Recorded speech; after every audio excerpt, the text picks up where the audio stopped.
खबर बलिया जनपद के बासिडीही रोड थाना क्षेत्र के अंतर्गत बघौली गांव की है, जहां विद्याशंकर तिवारी पुत्र लल्लन तिवारी 16 वर्षीय पुत्र कुणाल तिवारी की तबीयत खराब होने के कारण उसे जिला चिकित्सालय बलिया बाल रोग विशेषज्ञ डॉक्टर AK उपाध्याय के पास भर्ती कराया गया, जिनके द्वारा लगातार 2 दिनों तक उसका इलाज किया गया।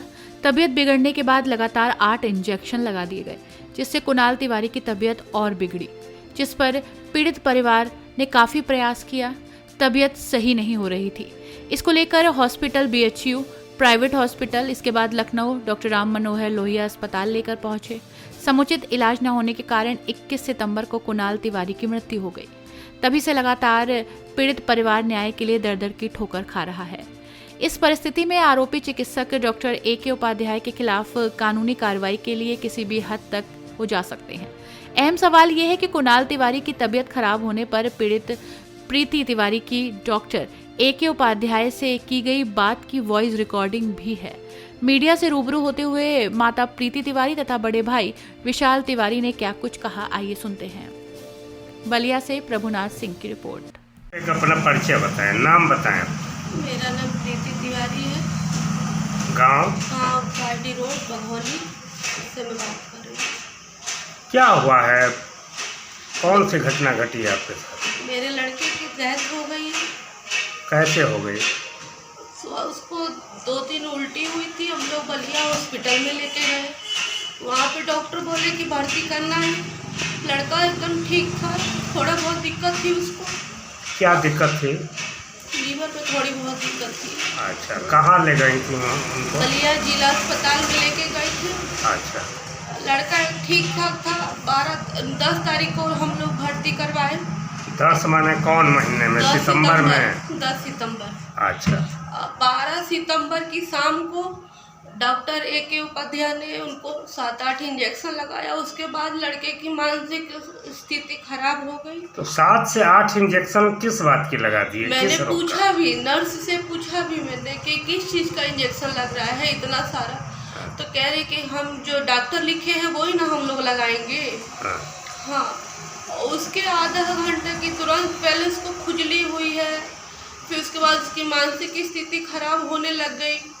डॉक्टर के बुलाने के बाद भी डॉक्टर नहीं आए हैं। हाँ, क्या बोले वो? बोले कि इमरजेंसी में लेके चले जाओ, हमारा अभी सोने का टाइम है। एक तरफ मरीज मर रहा था और उनको नींद आ रही थी। हाँ। इसका मतलब कहीं साजिश तो नहीं है? अब हम क्या बता सकते हैं कि साजिश है। अच्छा भला लड़का, मान लीजिए लीवर प्रॉब्लम था, तो लीवर प्रॉब्लम कोई बहुत बड़ा रोग तो होता नहीं। ये तो टैबलेट से भी सही हो सकते थे। तो 7 से 8 इंजेक्शन जो लगाए गए हैं, आपके पत्रक के माध्यम से मुझे सूचना मिली है, तो आखिर किस बात की सुई लगी है, ये समझ में नहीं आ रही। अब ये तो डॉक्टर साहब बताएंगे ना। उनसे उनके पास दरवाजे पे बजाई हूँ, डॉक्टर साहब बाहर आइए, तो फ़ोन मिलाई हूँ। कह रहे नहीं, हमारे हॉस्पिटल में दवाई नहीं होगा, आप जाइए, कोई इंजेक्शन इमरजेंसी में जाके लगवा लीजिए। इतना बोलने के बाद भी वो बाहर नहीं आए। दोबारा फ़ोन की हूँ तो वो फ़ोन स्विच ऑफ कर दिए। अच्छा, तो कहाँ ले गई फिर? उसके बाद हम लोग बनारस ले गए, BHU ले गए। लड़के का कहीं भी इलाज ढंग से नहीं हुआ। लखनऊ ले गए, एक बेड हमको नहीं मिला कहीं भी। लड़का अभी 10 दिन में लड़का हमारा हाथ से चला।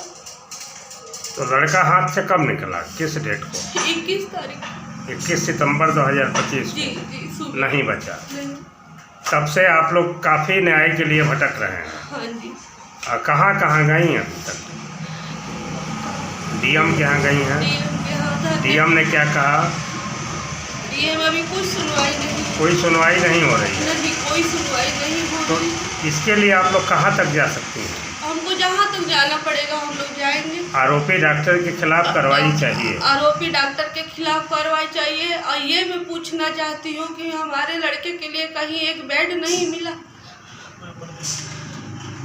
पूरे प्रदेश में एक लड़के के लिए हमारे बेड नहीं मिला।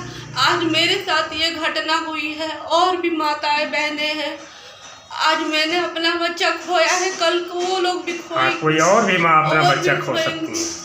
तो यही सब ऐसे में ऐसे आरोपी डॉक्टर पर किस प्रकार की कार्रवाई चाहती है? हम मैं एडमिट हुआ तो सर 30 घंटे में सिर्फ एक इंजेक्शन और 1.5 बोतल पानी मेरे भाई को चढ़ा। वो एकदम अलस्त हो चुका था, कुछ बोल नहीं रहा था, बस हाथ पैर पटक रहा था, छटपटा रहा था। कोई डॉक्टर को हम लोग बुलाने जाए तो डॉक्टर बस यही, कोई भी स्टाफ बोले कि डॉक्टर नहीं है, इधर गए हैं उधर गए हैं, बहानाबाजी करते रहे। बहानेबाजी करने लग गए। फिर वहाँ जब एक लेडीज़ नर्स आई, वो बोली कि इसके पास समय नहीं है, आप इसको जल्द से जल्द किसी अच्छे अस्पताल प्राइवेट में लेके जाइए। वहाँ से हम लोग एक BHU से 1.5 किलोमीटर स्थित एक अग्रिम हॉस्पिटल है, वहाँ हम लोग लेके भागे। उन्होंने स्थिति देखते हुए कहा कि 72 घंटे में ठीक कर देंगे बाबू को। 24 घंटे में उन्होंने 3.5 लाख रुपए मेरे हाथ से लेके, मैंने उनको जो भी उनका ट्रीटमेंट का खर्चा हो 24 घंटे में 3.5 लाख रुपए दिए। उसके बाद उन्होंने हाथ उठा दिया कि इसका लीवर फेल हो। कौन डॉक्टर 3.5 लाख लिया था, कहाँ का? अग्रिम हॉस्पिटल बनारसी। अच्छा। वहाँ से हम लोग लीवर फेल हो गया तो उन्होंने कहा कि लीवर में 40 लाख का खर्चा आएगा, आप यहाँ तो PGI लेके लखनऊ जाइए, नहीं तो दिल्ली एम्स लेके जाइए। तो हमने प्राइवेट एम्बुलेंस वगैरह की वहाँ से, और मैंने जितनी मेरी समझ थी सोशल मीडिया से इधर उधर से डोनेशन मांगना चालू कर दिया। 40 लाख बहुत बड़ी अमाउंट होती है, तो कैसे भी हम लोग मैनेज करने लग गए पैसे का।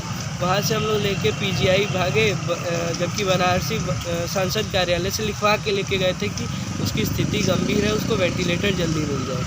तो PGI में गए। 15 सितंबर को 6:30 बजे हम लोग वहाँ से निकले हैं PGI के लिए।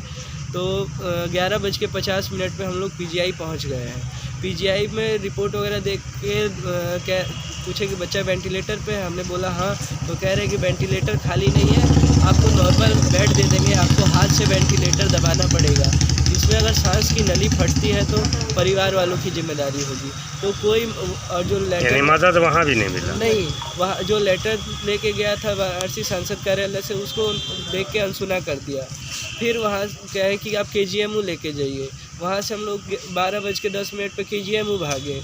KGMU में भी सेम कहानी, कोई मदद नहीं। वहाँ से बलरामपुर रेफ़र कर दिया गया। बलरामपुर में भी वही हाल।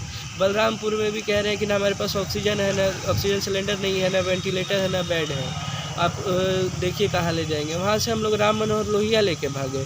लोहिया में भी यही कह रहे हैं कि 3 दिन बाद सीट मिलेगी। जब हम लोग 4:30 बजे सुबह लोहिया में पहुँचे, जब एकदम हम लोग हार गए, देखे कि अब हम लोग के पास कोई उपाय नहीं है, तो हम लोग पुलिस प्रशासन लोहिया अथॉरिटी से लड़ना चालू कर दिए, वीडियो बनाना चालू कर दिए। पहले वो बोले कि ये 3 दिन बाद वेंटिलेटर सीट मिलेगा। जब लड़ना चालू कर दिए, वीडियो बनाना चालू कर दिए, तो बोले कि 24 घंटे में मिल जाएगा, 1 दिन में मिल जाएगा। जब देखे कि ये लोग लड़ रहे हैं, नहीं